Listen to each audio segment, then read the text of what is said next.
아버지, 그럼 제가 지금까지 드렸던 용돈 싹 다 돌려주세요. 뭐? 지금 무슨 소리를 하는 게야? 제가 용돈 드렸었잖아요. 매달 50만 원씩. 그래, 그건 잘 알지. 근데 지금 그걸 다시 돌려달라고 하는 거야. 네, 다시 돌려주세요. 저희 지금 자금 사정이 안 좋아요. 아니, 대체 언제적 이야기를 하는 거야?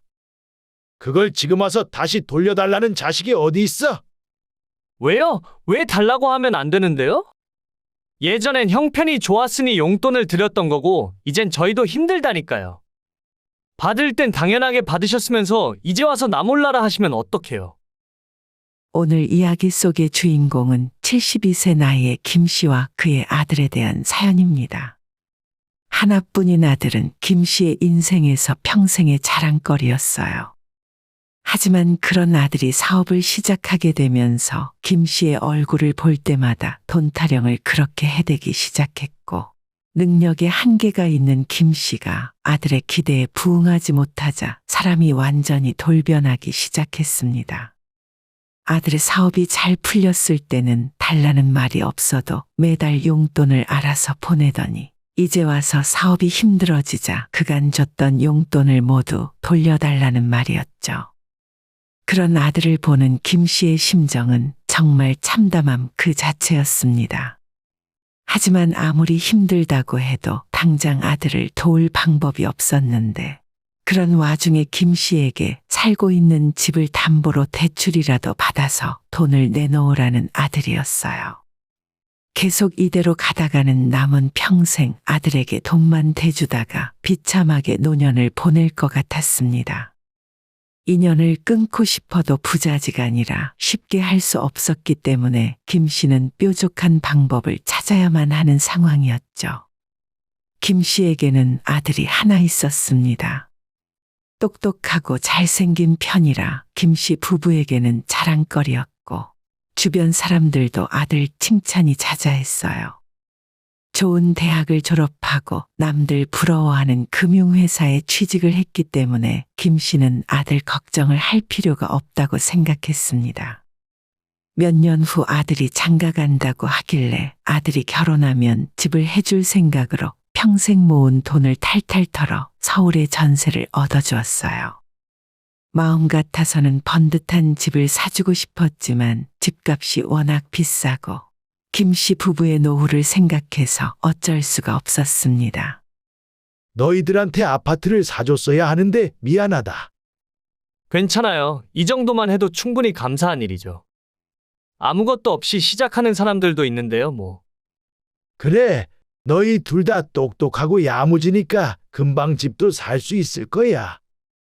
아들과 며느리는 김 씨 부부에게 진심으로 감사하면서 잘 살겠다고 말을 했습니다. 두 사람 모두 좋은 직장에 다니고 있었고 연봉도 꽤 많이 받았기 때문에 충분히 자기들 힘으로 잘 먹고 잘 살 수 있을 거라고 생각했어요. 그리고 이 정도까지가 현실적인 선에서 김 씨가 해줄 수 있는 선이었어요. 아들이 결혼하고 7년 정도의 시간이 지났을 때였습니다. 이미 아들은 손주를 낳고 잘 살고 있었어요.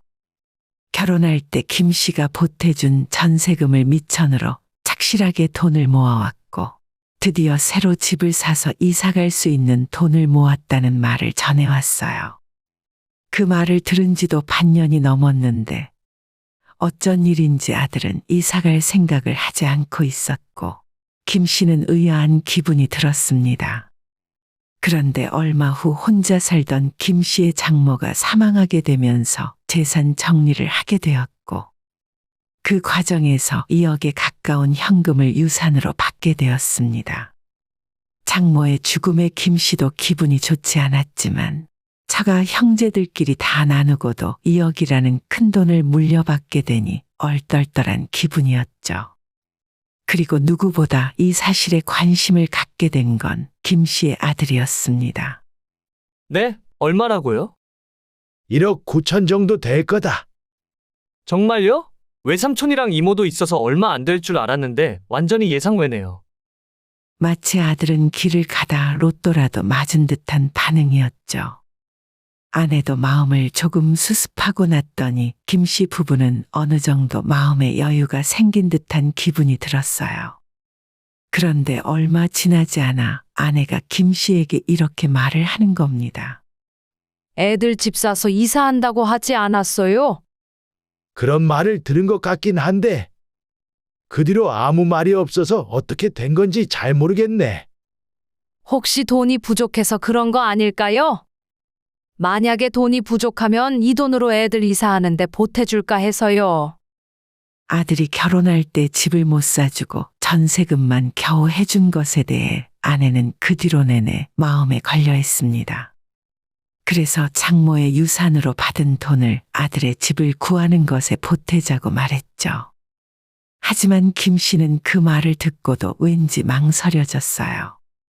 어차피 어떻게 쓸지는 아내의 마음이겠지만 아들 내외는 돈도 잘 벌고 있으니 분명 시간이 지나면 제 힘으로 집을 사고 재산을 모을 수 있을 것 같았어요.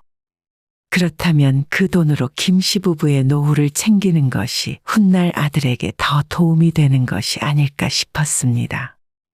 김 씨 생각은 그랬었지만 결국 아내의 돈이었고 아내의 뜻대로 아들이 집을 장만하는데 도움을 주기로 했습니다.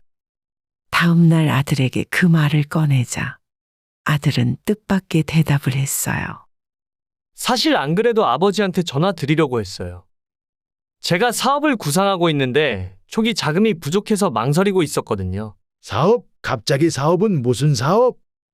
너 지금 다니는 회사는 어쩌고? 정말 좋은 아이템이 있거든요. 회사는 어쩔 수 없이 그만둬야죠. 엄마랑 아버지가 그 돈을 저한테 투자하셨으면 좋겠어요. 아니, 아직 애가 초등학교도 들어가기 전인데 너무 무리하는 거 아니냐? 걱정 마세요. 애 엄마는 당분간 회사 계속 다닐 거고 저 혼자 나와서 사업할 거니까요. 갑자기 무슨 사업이야? 두 사람 모두 직장도 괜찮은데 계속 직장 생활만 할 것이지. 아버지는 잘 모르시겠지만 요즘 회사 분위기도 안 좋아요. 부장, 과장 달아봤자 나가라고 하니까. 그래도 나오면 더 힘들 텐데. 김 씨가 정확하게 알지는 못해도 두 사람 연봉을 합치면 억이 훌쩍 넘는 걸로 알고 있었습니다. 하지만 그 정도로 아들 내외는 만족할 수 없었고 집 사주는 돈에 보태지 말고 대신 그 돈으로 사업을 하겠다며 나섰어요. 나중을 생각하면 그게 더 나은 투자가 아니냐는 아들의 말에 김 씨는 뭐라고 대답을 해야 좋을지 몰랐습니다. 어쨌든 김 씨는 지방에 살고 있으니 서울 한복판에서 치열하게 사는 아들보다 정보가 부족했고 아들이 본인보다 더 잘 알지 않을까 싶었어요. 하지만 아들은 김 씨의 아내가 받은 돈을 전부 투자받길 원했습니다. 김 씨는 사업을 하고 말고를 떠나 그건 절대 안 된다고 생각했어요. 여보, 어차피 우리한테 없었던 돈인데 아들이 필요하다고 하면 다 줘버려요. 하지만 김 씨의 아내는 아들의 말대로 해주고 싶어 했어요. 예전부터 아들에게 뭐라도 하나 더 주고 싶어 했던 아내였기에 이해가 안 가는 것도 아니었죠. 우리 노후는 생각 안 해도 돼. 나중에 크게 아플 일이라도 있으면 목돈을 좀 가지고 있는 게 좋잖아. 물론 부부에게 연금도 나올 것이고 나름대로 젊어서부터 노후 준비를 착실하게 해왔었지만 그래도 사람의 일이라는 건 어떻게 될지 몰랐죠. 그래서 김 씨 부부는 아들에게 딱 1억만 주기로 약속했습니다. 아들은 전액이 아니라 아쉬워했지만 그 1억도 기쁘게 받아갔어요.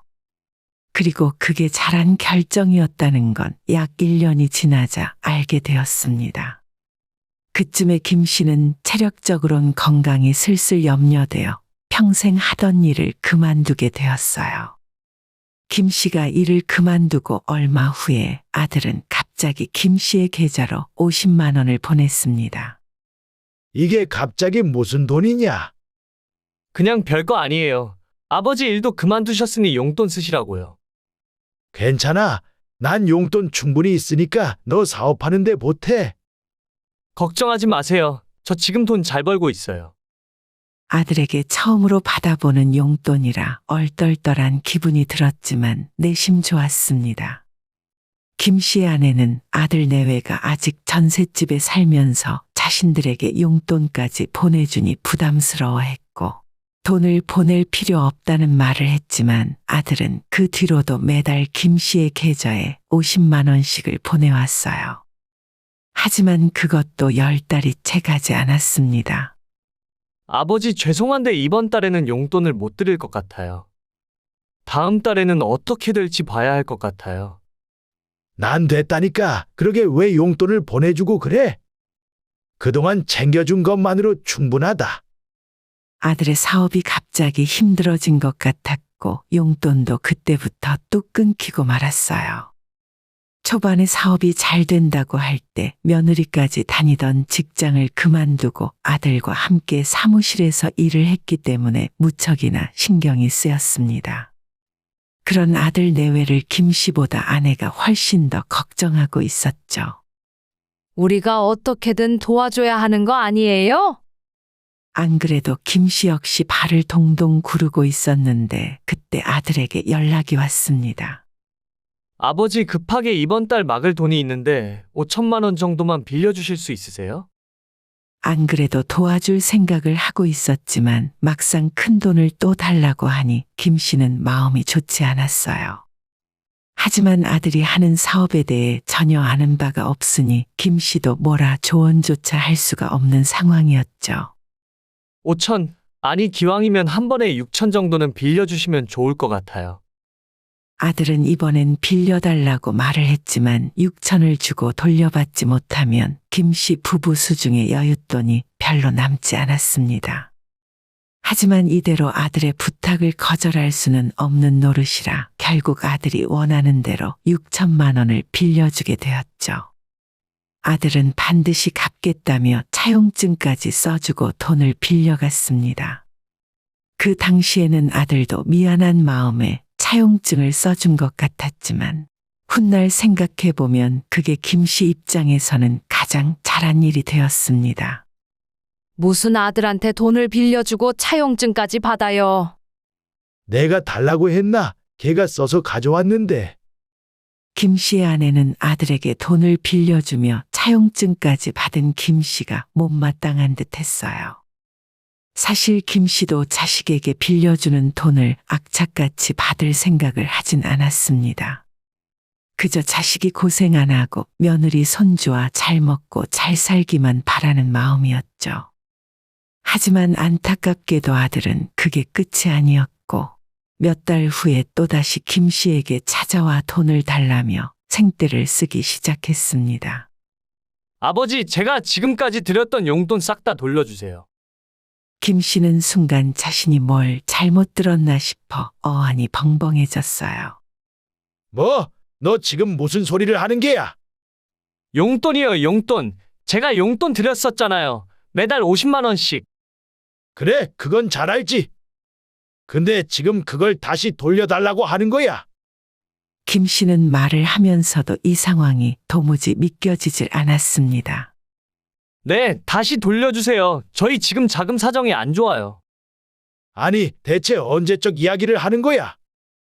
그걸 지금 와서 다시 돌려달라는 자식이 어디 있어? 황당한 마음에 김 씨의 언성이 높아지자 아들 역시도 표정을 구기며 김 씨에게 목소리를 높여 대들었어요. 왜요? 왜 달라고 하면 안 되는데요? 예전엔 형편이 좋았으니 용돈을 드렸던 거고 이젠 저희도 힘들다니까요. 받을 땐 당연하게 받으셨으면서 이제 와서 나 몰라라 하시면 어떡해요?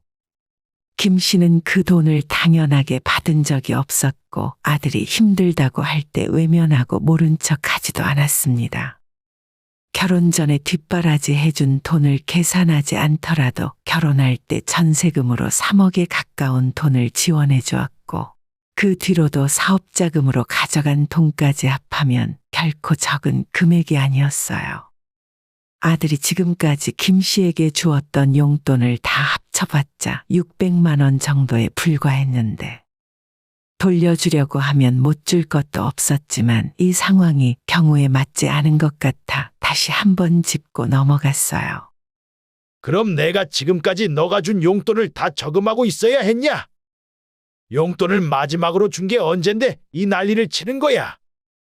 아들은 원하는 대로 돈이 나오지 않자 갑자기 태도를 돌변해 소리를 지르고 빨리 자기 돈을 내놓으라고 화를 냈어요. 그렇게 효자라고 입이 마르도록 칭찬을 하던 아내도 그런 아들의 모습을 보며 얼굴이 새하얗게 질려 아무 말도 못했습니다.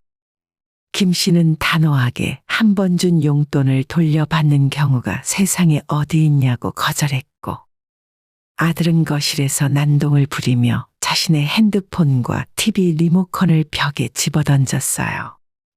그동안 우리가 준 돈은 다 어쩌고 아버지 앞에서 패악질이냐? 김 씨 대신 김 씨의 아내가 아들에게 화를 냈고, 살면서 아들에게 그렇게 화를 내는 모습은 처음 보는 것 같았어요. 엄마까지 나한테 왜 이래요? 내가 나 혼자 잘 살자고 그런 거예요? 그러니까 우리도 너한테 힘 닿는 데까지 도와준 거잖아. 이젠 돈이 없는데 어떻게 더 내놓으라고? 김 씨 부부가 마련하려면 바로 만들 수 있는 돈이었지만 왠지 지금은 그 돈을 내어주지 않는 것이 옳다고 생각했어요. 아들은 그 이후로도 한참을 떼를 쓰고 난동을 부리다가 빈손으로 돌아가 버렸습니다. 마치 폭풍이라도 지나간 것처럼 김 씨와 아내는 그 자리에 주저앉아 버렸죠. 말 잘 듣고 착한 아들이었는데 대체 무엇이 이렇게 바꿔놓았는지 알 수 없었어요. 부모 입장에서 생각을 하면 마음이 약해질 것 같았지만 온 집안을 뒤집을 기세로 난동을 부리던 아들의 모습을 떠올리면 괘씸해서 잠도 오지 않을 지경이었죠. 아무리 돈 때문에 궁지에 몰렸다고 해도 자식으로서 부모에게 선을 단단히 넘어버렸고 당장 연을 끊어도 어쩔 수 없다고 생각했습니다. 김 씨는 분명 돈이 없다고 못을 박았으니 아들이 당분간 연락도 하지 않을 줄 알았죠. 하지만 그런 김 씨의 예상과는 달리 일주일 만에 아들은 다시 연락을 하고 김 씨의 집으로 찾아왔습니다. 이번에는 지난번과는 달리 기세등등한 표정이라 의아했어요. 그러더니 봉투에서 서류를 몇 장 꺼내 김 씨 앞에 내놓았습니다. 아버지, 제가 부동산에 한번 알아봤는데 지금 이 아파트 시세가 많이 올랐어요. 작년에 비해서 1억 넘게 올랐더라고요. 아들은 그 이야기를 하며 싱글벙글 웃음을 지었고 대충 무슨 말을 할지 예상이 되자 김 씨는 속에서 천불이 끓어오르는 기분이었죠. 그래서 집값이 올랐다고 뭘 어쩌라는 게냐? 김 씨 부부는 집값이 오르던 말던 한 번도 신경을 쓰지 않았습니다. 이 집이 너무나도 마음에 들었고 부부가 세상을 떠날 때까지 이 집에서 계속 살 생각이었어요. 집값이 아무리 올라봤자 그건 시세 차익을 노리고 투자를 한 사람들의 이야기지 김 씨에게는 아무런 상관이 없는 소리였습니다. 하지만 김 씨의 아들은 엄청나게 관심이 있는 것 같아 보였죠. 아버지 항상 돈이 없다고 하셨으면서 집값은 이렇게 올랐잖아요. 그 말을 듣고 김 씨는 기가 막혔습니다. 그럼 너 말은 우리가 이 집을 팔라는 소리야? 팔면 좋긴 하지만 그건 아버지가 싫으시잖아요. 팔지는 않더라도 오른 시세만큼 대출을 받을 수 있어요. 대출을 받으라고? 1억 올랐으니까 1억 대출을 받으라는 소리냐? 네, 맞아요. 어차피 집값이 오른 거라 그만큼 공짜로 대출 받을 수 있는 거잖아요. 아들의 말을 듣고도 대체 무슨 말을 하는 건지 이해를 할 수가 없었습니다. 대출을 받으면 매달 원금의 이자를 갚아나가야 하는데 아들은 그걸 꽁돈이라 생각하는 것 같았어요. 하다 이젠 부모가 사는 집을 담보로 대출까지 받아서 돈을 달라는 아들에게 질려버리는 기분이었습니다. 그게 왜 공짜 대출이냐? 이자는 하늘에서 뚝 하고 떨어져. 아버지 답답한 소리 하시네요. 수억짜리 집을 깔고 앉고만 사실 거예요? 그 돈을 돌려서 투자를 하는 게 맞죠? 아들은 완전히 말이 통하지 않는 상태였어요. 김 씨는 절대 그렇게는 할 수 없다고 대답했지만 아들은 완전히 눈이 돌아서 막무가내로 대출을 받으라는 말만 했습니다. 아버지, 제가 집안을 일으킬게요. 진짜 마지막이라 생각하고 1억만 더 빌려주세요. 아들은 김 씨가 하는 말을 듣지 않았고 김 씨도 그런 아들에게 실망하게 되었어요. 차라리 예전처럼 서로 안 주고 안 받는 관계가 좋았습니다. 그날 김 씨는 끝까지 집은 팔지 않을 거고 대출도 받지 않을 거라 대답했지만 아들은 몇 날 며칠 계속해서 김 씨 부부를 괴롭히기 시작했어요. 여보 또 전화 오는데. 그 자식이야. 받지 마. 그냥 끊어버려. 이제는 아들의 전화가 반갑지 않았고 절대 받으면 안 되는 빚쟁이의 전화와 마찬가지로 느껴졌어요. 김 씨의 아들은 전화와 문자를 계속 보내며 화도 내보고 간절히 애원도 하며 돈을 달라고 막무가내였죠. 아내는 정신적으로 큰 충격을 받고 알아눕기까지 했습니다. 김 씨가 오랜만에 동네 친구들을 만나 술잔을 기울이며 답답한 속내를 털어놓았고 친구들 중에 한 명이 이런 이야기를 해주었어요. 우리 고등학교 때 반장이었던 현식이 알지? 걔가 얼마 전에 아들딸이랑 인연을 끊었다 하더라고. 아예 법적으로 집 근처에 오지도 못하게 만들었다던데. 그 말을 듣고 김 씨는 번뜩이는 생각이 스쳐갔습니다. 김 씨 부부가 아들의 연락을 피하는 대신 반대로 아들이 김 씨의 연락을 피하게 만들면 되는 일이었어요. 며칠 후 김 씨는 아들을 집으로 불러들였고 돈을 빌려주는 줄 알았던 아들은 한달음에 달려왔습니다. 그런 아들을 앉혀놓고 김 씨는 심각한 표정으로 말을 이어갔어요. 지난번에 너한테 빌려줬던 6천만 원 빨리 갚아줘야 할 것 같다. 너가 차용증까지 써줬으니 금방 갚을 수 있지? 김 씨가 돈을 주는 것이 아니라 오히려 돈을 갚으라는 말을 하자 아들의 얼굴이 순식간에 구겨졌어요. 사실 엄마 아빠가 빚이 있어. 예전에 친구 말 듣고 부동산 투자했다가 5억을 날렸거든.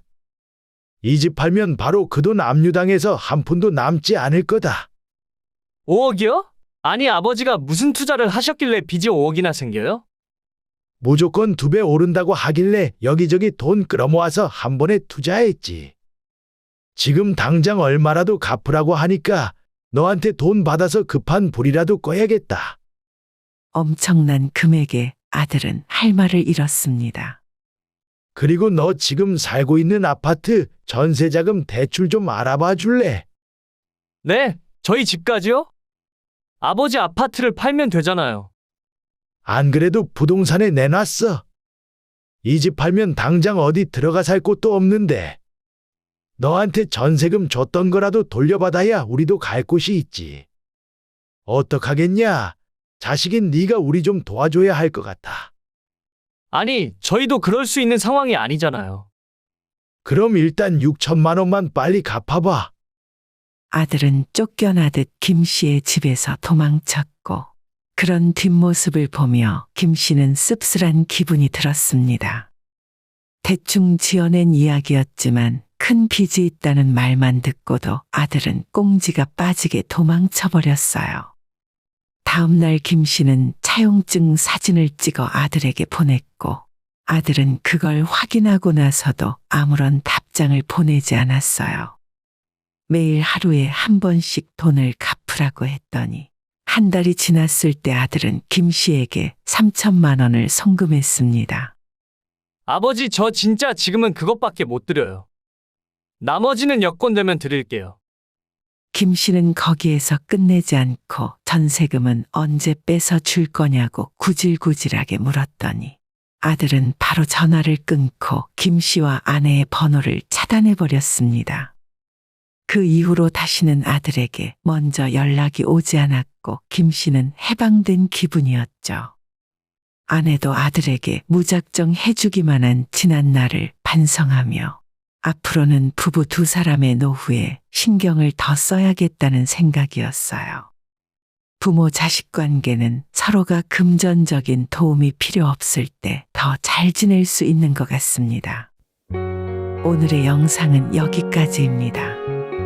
이 글을 보신 모든 분들의 노년에 웃음과 행복만 가득하기를 기원합니다.